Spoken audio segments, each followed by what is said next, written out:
Welcome to the daily challenge of physics. तो इस question में आपको 3 लार्ज मेटालिक प्लेट्स दिए हुए हैं और तीनों को हमने चार्ज अलॉट किया। पहले को बोला कि भैया इसको मैं -q चार्ज दे रहा हूँ, इसको मैं 3q चार्ज दे रहा हूँ और इसको मैं +q चार्ज दे रहा हूँ। फिर हमने क्या किया, हमने इन तीनों को इस तरीके से आमने सामने प्लेस कर दिया। तो यार आपको तो पता है कि अगर मेटालिक प्लेट्स को इस तरीके से प्लेस करो तो नेगेटिव q जो चार्ज होगा कुछ इस साइड आएगा, कुछ इस साइड। इस पे जो 3q चार्ज है वो कुछ इस साइड आएगा, वो कुछ इस साइड आएगा, और इस पे जो +q चार्ज है वो कुछ इस साइड और कुछ इस साइड आएगा। तो यार जनरली एक सिंपली एक काम करो, आप थोड़ा चार्ज का डिस्ट्रीब्यूशन तो बताओ। प्लेट्स को अगर मैं नंबर कर दूँ तो भाई ये 6 प्लेट्स हैं। प्लेट्स नहीं बोलना चाहिए मुझे, है तो 3 लार्ज मेटालिक प्लेट्स, पर 6 पार्ट हो गए इसके। तो 6 पार्ट पे कितना कितना चार्ज होगा वो बताओ आप मुझे। वीडियो को पॉज करो और इस क्वेश्चन को ट्राई करो, देखते हैं कितने लोगों से ये सवाल बन पाता है। तो यार अब तक ये क्वेश्चन आप लोगों से बन गया होगा। बात करूँ कि इस क्वेश्चन की शुरुआत कैसे करनी है, तो यार जनरली सभी लोग शुरुआत इसी से करते हैं कि यार अज्यूम कर लेते हैं कि लेटस से ये जो प्लेट 2 है, पार्ट 2, इस पे x चार्ज है। पर यार कंजर्वेशन ऑफ चार्ज का भी ध्यान रखना है, तो उस हिसाब से जो 1 वाला साइड है उस पर कितना चार्ज होगा, उस पर आपको -q -x चार्ज लेना पड़ेगा, तभी इसका और इसका सम -q आएगा। इस अजम्पशन के साथ लोग शुरुआत करते हैं। फिर हमें पता है कि अगर मेटालिक प्लेट है तो मेटालिक प्लेट के अंदर इलेक्ट्रिक फील्ड 0 होता है। तो आप लोग यहाँ पे कोई पॉइंट P ले लोगे, यहाँ पे इलेक्ट्रिक फील्ड लोगे सबकी वजह से और 0 करोगे। पर यार मैं इस तरीके से क्वेश्चन को नहीं करता। अरे मैं क्यों टेंशन लूँ इलेक्ट्रिक फील्ड वगैरह का, मैं इलेक्ट्रिक फील्ड लिखूंगा ही नहीं, मुझे फॉर्मूला नहीं आता इलेक्ट्रिक फील्ड का, फिर भी मैं ये क्वेश्चन को सॉल्व करूँगा। देखो एक बात तो आपको पता है कि भाई आमने सामने के प्लेट्स पे चार्जेस सेम होते हैं। जितना चार्ज इस पे होगा उतना ही इस पे होगा, अपोजिट नेचर का।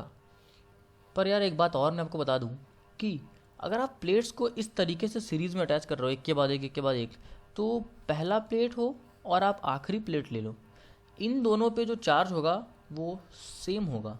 और इस बार सिर्फ और सिर्फ मैग्नीट्यूड से सेम नहीं होगा, मैग्नीट्यूड तो सेम ही है पर दोनों का नेचर भी सेम होगा। समझ रहे हो? तो यार देखो बिना कैसे इलेक्ट्रिक फील्ड का यूज़ किए मैं इस क्वेश्चन को सॉल्व करता हूँ। इस पे मुझे पता है -q -x, मैंने बोला बाहर पे सेम होते हैं, इसका मतलब यहाँ पे भी चार्ज कितना हो गया, -q -x। थोड़ी जगह बनाते हैं भाई, सब चीज़ों को हटाओ। ये बताओ साइड 5 पे कितना चार्ज होगा। कंजर्वेशन ऑफ चार्ज अगर मैं अप्लाई करूँ तो मुझे तो लग रहा है कि 2q + x चार्ज होगा। बिल्कुल सही है भैया। 4 पे अगर मैं बात करूँ तो इसका बिल्कुल नेगेटिव, यानी कि 4 पे होगा -2q -x का चार्ज। अब 3 पे अगर मैं बात करूँ तो यार फिर से मैं कंजर्वेशन ऑफ चार्ज लगाऊँ तो इस बार मुझे +5q लेना पड़ेगा। हाँ, और इस x को भी कैंसिल करना है, तो हाँ ये हो गया 3 पे चार्ज। 2 पे चार्ज x है, मुझे ये पता है कि 3 और 2 पे जो चार्जेस होंगे वो इक्वल होंगे बट नेचर से अपोजिट होंगे। तो यार 5q + x जो होगा वो -x के बराबर होगा। यहाँ से ज़रा x की वैल्यू निकालना, तो यहाँ से x की वैल्यू आपको मिल जाएगी -5q/2। और एक बार अगर x मिल गया तो कुछ बचा क्या, सब हो गया भैया। देखो ये मिल गया, इसका मतलब प्लेट नंबर 2 पे तो इतना चार्ज है, पार्ट 2 पे। पार्ट 1 पे कितना चार्ज होगा, -q इसमें ऐड कर दो, सॉरी q -x, यानी कि q -5q/2।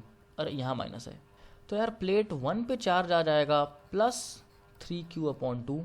2 पे कितना है -5q/2, तो यहाँ कितना होगा, अरे प्लस होगा सेम मैग्नीट्यूड के साथ। एंड में कितना होगा, अरे एंड में भी उतना ही होगा, +3q/2। +3q/2 अगर आपने ले लिया तो इधर कितना बच गया, अरे -q/2। यहाँ -q/2 तो यहाँ पे +q/2। That's it, question solve हो गया भैया बिना इलेक्ट्रिक फील्ड का यूज़ किए। तो यार आप भी इन 2 पॉइंट्स का याद रखो, मैं एक बार रिवाइज करा दूँ कि मैंने क्या क्या इस्तेमाल किए कॉन्सेप्ट्स इस क्वेश्चन को सॉल्व करने के लिए। पहला ये कि अगर आप अपोजिट साइड्स लो, कि अगर ये एक प्लेट है और ये एक प्लेट है, आमने सामने का अगर आप साइड ले रहे हो तो वहाँ पे जो चार्जेस होते हैं वो सेम मैग्नीट्यूड के होते हैं बट अपोजिट नेचर के होते हैं। समझ रहे हो? प्लस है तो माइनस, माइनस है तो प्लस। और अगर मैं बात करूँ एंड प्लेट्स के एंड पार्ट्स की, इस पार्ट के और इस पार्ट की, तो यहाँ पे मैग्नीट्यूड भी सेम होता है और नेचर भी सेम होता है। देखो भाई q -x q -x, और क्वेश्चन हो गया सॉल्व। तो यार कमेंट करके बताओ कि कितने लोगों से ये क्वेश्चन हो गया। मोर स्पेसिफिकली ये बताओ कि यार आपने किस तरीके से इस क्वेश्चन को अटेम्प्ट किया, कितना समय लगा आपसे इस क्वेश्चन को करने में। और अगर आपने कुछ सीखा इस वीडियो से, कुछ नया तरीका सीखा क्वेश्चन को अटेम्प्ट करने का, तो यार ज़रूर कमेंट करके बताएं। मिलते हैं अगले वीडियो में अगले डेली चैलेंज के साथ। Till then all the best for your JEE preparation.